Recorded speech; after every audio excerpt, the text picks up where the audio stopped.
Wanted to do this video on checking end play in a transmission. This one in particular is a C6. Most transmissions are the same. You have to check the end play to make sure that the bearings and the races are all set in and nothing's going to bind up. So I basically got a dial indicator that's on a vice clamp.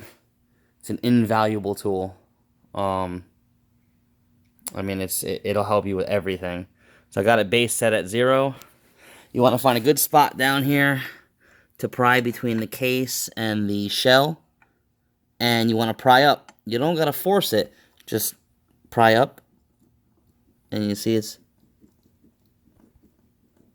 rocking. Well, up top, it's rocking as well now. See? That's with no pressure on it. So it's about 1/1000th over. I mean, this is plus or minus 1/1000th. So we're gonna go, and we have an end play of 13. That's 11, 12, 13. Yeah, so about 12/1000ths because take off that 1,000 down there that it doesn't line up.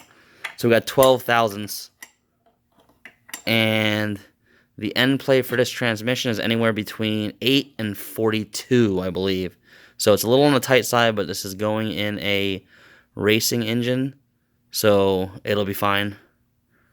Like I said, there's more than enough end play there. And that's how you check end play in transmissions. Thanks for watching. Please subscribe.